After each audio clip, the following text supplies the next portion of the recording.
मैं विजय कुमार साव और मेरा YouTube channel Vijay Sao master in economics में आपका स्वागत है। आज सब्जेक्ट जो है इकोनॉमिक्स से ही लिया गया है। जो टॉपिक है जनसंख्या राष्ट्र के लिए संपत्ति है और दायित्व भी, व्याख्या कीजिए। यही आज टॉपिक लिया गया है आज इकोनॉमिक्स सब्जेक्ट से। तो इस वीडियो में हम देखेंगे कि क्या पॉपुलेशन एसेट है अथवा लायबिलिटी भी, और कैसे है दोनों, इनको व्याख्या करेंगे इस वीडियो में।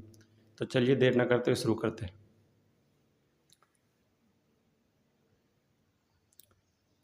सब्जेक्ट इकोनॉमिक्स, टॉपिक लिया गया है जनसंख्या राष्ट्र के लिए संपत्ति है और दायित्व भी, व्याख्या कीजिए। इसका फिर अंडरलाइन करके इसका उत्तर दिया गया है। ए में लिखा है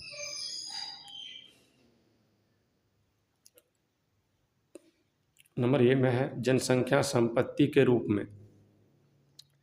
कहने का अर्थ है कि जनसंख्या संपत्ति कैसे है, तो इस टॉपिक में बताएगा जनसंख्या संपत्ति के रूप में है। तो देखते हैं, लिखा है किसी भी राष्ट्र की उन्नति मानवीय संसाधन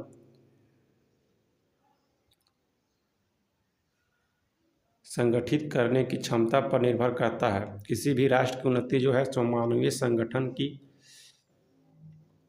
संगठन करने की क्षमता पर निर्भर करता है। कहने का अर्थ है कि कोई भी राष्ट्र अथवा देश जो है सो मानवीय संसाधन जो होता है, कहने का अर्थ है जनसंख्या जो होता है उनको संगठित करने से उन्नति होता है राष्ट्र का, वही बोल रहा है पहला।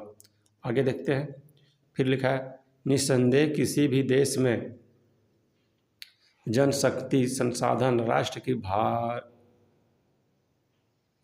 भारी पूंजी है।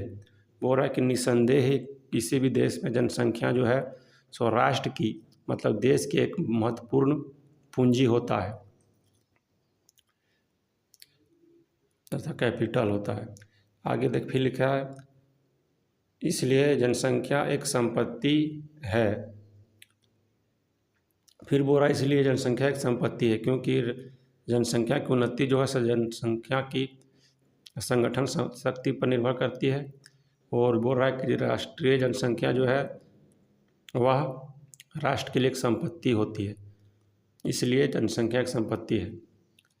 अब आगे देखते हैं फिर क्या बोला है इस टॉपिक में जनसंख्या संपत्ति के रूप में। फिर लिखा है इसलिए जनसंख्या एक संपत्ति है जो निम्नलिखित कारणों से समझा जाता है। जनसंख्या संपत्ति है क्यों, तो इसके पीछे निम्नलिखित कारण दिए गए हैं कि इसलिए जनसंख्या एक संपत्ति है। पहला कारण तो दो इसमें भी बता गया है कि राष्ट्र की जनसंख्या जो है उसी से देश विकसित होता है, उन्नति होता है, और जो है जनसंख्या जो है राष्ट्र की संपत्ति अथवा एक महत्वपूर्ण पूंजी है। ऊपर में ही इसका व्याख्या थोड़ा बहुत कर दिया गया है। और फिर जो बोल रहा है कि और जो जनसंख्या संपत्ति है किन किन कारणों से, उनका अध्ययन नीचे दिया गया है तथा निम्नलिखित कारण बताए गए हैं कि जनसंख्या एक संपत्ति है। तब पहला कारण बताया गया है जनसंख्या एक संपत्ति है, इसके पीछे निम्नलिखित कारण समझा जाता है। पहला कारण में है श्रम पूर्ति का स्रोत। बोल रहा है श्रम मतलब मजदूर या श्रमिक अथवा काम करने वाला, इस श्रम मतलब यही होता है जो काम करता है। तो बोल रहा है श्रम पूर्ति का स्रोत, किसी भी राष्ट्र में श्रमिकों की पूर्ति का स्रोत वहाँ की जनसंख्या होती है। बोल रहा है किसी भी देश में जो होता है मजदूर की जो पूर्ति करती है, काम करने वाले लोगों की जो पूर्ति करती है, वहाँ की जनसंख्या ही करती है। फिर आगे बोल रहा है जिससे वहाँ के संसाधन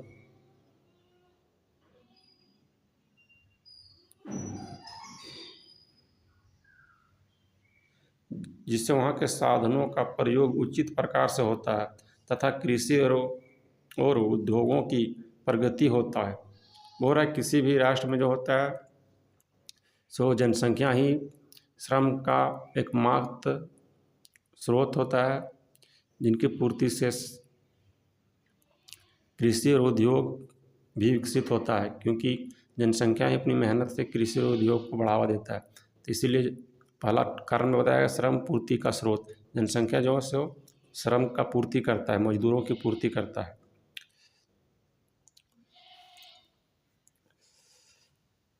दूसरा पॉइंट में लिखा है विस्तृत बाजारों की प्राप्ति। जनसंख्या जो है सो विस्तृत मतलब बड़े बाजार की प्राप्ति करता है, मतलब बड़े बाजार का निर्माण करता है जनसंख्या। कैसे, तो देखते हैं। जिस देश में जितनी अधिक जनसंख्या होगा वहाँ उत्पादन भी अधिक मात्रा में किया जाएगा तथा इन उत्पादित वस्तुओं की बिक्री के लिए विस्तृत बाजार उपलब्धता अथवा निर्माण होगा।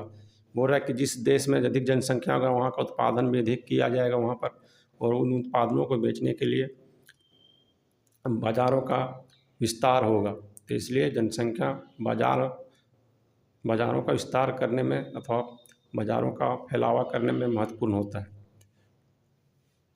फिर तीसरा कारण दिया गया है सैन्य शक्तियों का विकास।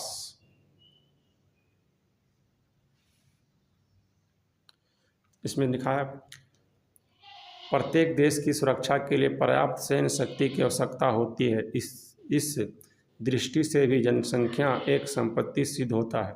हो रहा है किसी भी देश में जो है राष्ट्र की सुरक्षा के लिए, देश की सुरक्षा के लिए जनसंख्या की आवश्यकता होता है, मतलब मनुष्य की आवश्यकता होता है। तो इसीलिए जनसंख्या एक संपत्ति है, क्योंकि यह देश की सुरक्षा में भी सहायक होता है।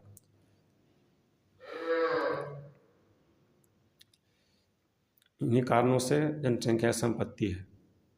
फिर लिखा है, आगे देखते हैं, जनसंख्या दायित्व के रूप में। इसमें 2 पॉइंट सिद्ध करने बोला कि जनसंख्या संपत्ति भी है और दायित्व भी, तो सिद्ध कीजिए मतलब थोड़ा व्याख्या कीजिए। तो जनसंख्या संपत्ति के रूप में 3-4 कारण बताया गया है ऊपर में, और फिर अभी बी नंबर में जो लिखा गया जनसंख्या एक दायित्व के रूप में, तो बोल रहा है कि इसमें कि जनसंख्या एक दायित्व है अथवा जिम्मेदारी है, इसकी व्याख्या कीजिए। तो यह दूसरा पॉइंट उसी का व्याख्या करेगा, दायित्व का, जनसंख्या एक दायित्व के रूप में। तो लिखा है जनसंख्या अपने साथ दायित्व अथवा जिम्मेदारियां भी लेकर आती है, जिन्हें पूरा करना एक जनसंख्या के लिए जनसंख्या का दायित्व समझा जाता है। कहने का अर्थ है कि बोल रहा है कि जनसंख्या जो है पॉपुलेशन, वो अपने साथ दायित्व अथवा लायबिलिटी लेकर आता है, जिनको पूरा करना जनसंख्या का दायित्व समझा जाता है, जिम्मेदारी अथवा दायित्व समझा जाता है। दोनों का अर्थ यहाँ समान होगा। जो निम्नलिखित है, तो जनसंख्या दायित्व कौन कौन से, तो जो निम्नलिखित है जो नीचे दिया गया।